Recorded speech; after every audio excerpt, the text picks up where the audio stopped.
For decades, the MiG-29 has been portrayed as one of Iran's most capable fighter jets, a symbol of air power meant to counter regional rivals and deter Western intervention. But behind the headlines and parade flyovers lies a far more complex reality. How many MiG-29s does Iran actually operate today? How many are combat ready? And does integrating these fighters into an aging, sanction-strangled air force genuinely strengthen Iran's defenses or quietly expose deep structural weaknesses?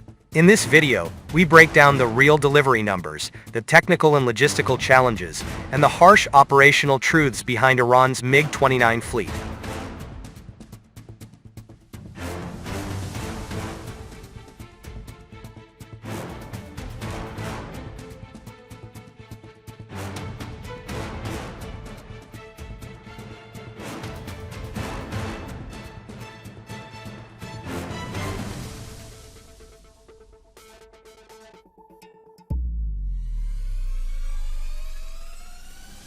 Iran first acquired the MiG-29 Fulcrum in the late Cold War era, primarily from the Soviet Union and later through post-Soviet suppliers. On paper, the numbers once appeared impressive. Estimates often cited around 30 to 35 aircraft delivered over multiple batches. But delivery does not equal operational strength. From the start, Iran received early-generation MiG-29 variants, equipped with analog avionics, limited radar performance, and short-range engagement doctrine optimized for Cold War interception, not modern networked warfare. As decades passed, attrition, spare part shortages, and accidents steadily reduced the effective fleet. Today, most analysts believe only a fraction of the original MiG-29s remain airworthy, and an even smaller number are combat-ready at any given time. The biggest enemy of Iran's MiG-29 fleet is not enemy aircraft, it is time. MiG-29s require intensive maintenance. Engines have limited service lives, radar components degrade, and airframes demand regular overhauls. Under sanctions, Iran has been forced to rely on cannibalization of grounded aircraft, reverse-engineered components, black market supply chains. This keeps some jets flying, but at the cost of fleet consistency and reliability. As a result, Iran's MiG-29 force functions less like a unified squadron and more like a rotating pool of semi-serviceable aircraft.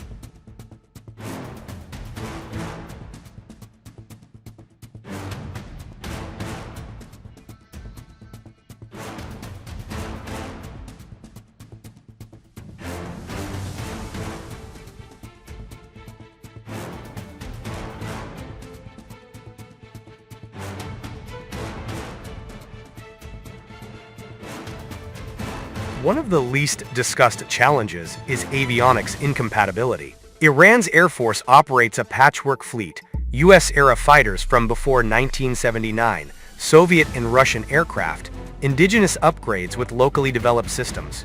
Integrating MiG-29s into this ecosystem requires reconciling different data links, incompatible identification friend or foe systems, radar and missile integration gaps.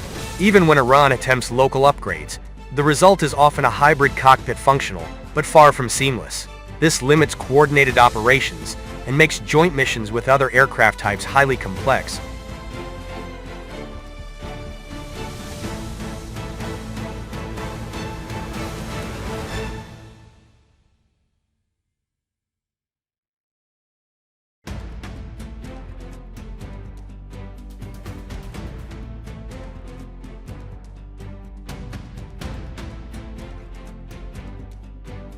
Flying a MiG-29 effectively requires more than basic flight hours.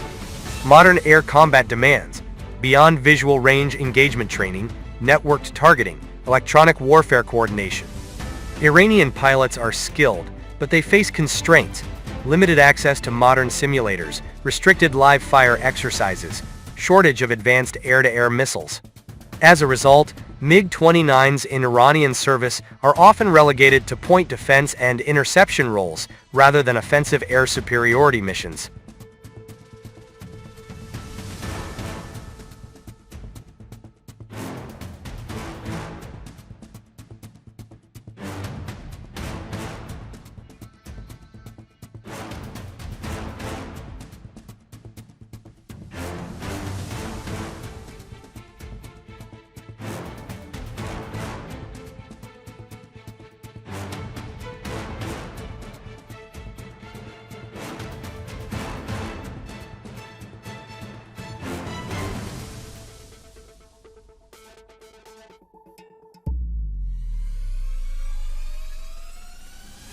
So does the MiG-29 still matter?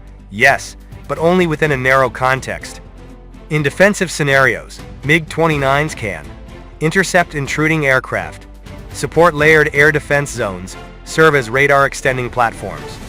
However, against modern adversaries equipped with stealth aircraft, long-range missiles, and advanced electronic warfare, the MiG-29 is at a severe disadvantage. Its presence complicates enemy planning, but it does not reverse air superiority. Ironically, the MiG-29 is both an asset and a burden. It provides Iran with a credible interceptor platform, institutional fighter experience, symbolic deterrence. But it also consumes limited maintenance resources, diverts funding from drones and missiles, adds complexity to an already fragmented air force. In modern Iranian doctrine, the MiG-29 increasingly plays a supporting role, overshadowed by surface-to-air missiles, drones, and asymmetric systems.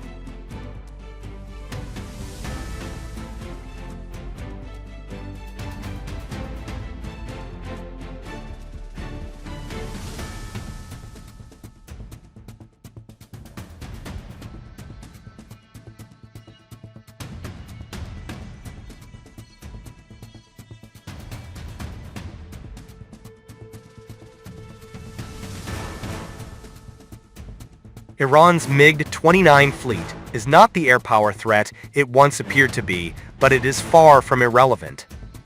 Its true value lies not in dominance, but in delay, disruption, and deterrence. And as Iran shifts its strategy toward missiles, drones, and air denial systems, the MiG-29 stands as a reminder of an earlier era still flying, still dangerous in limited roles, but no longer the centerpiece of Tehran's aerial ambitions.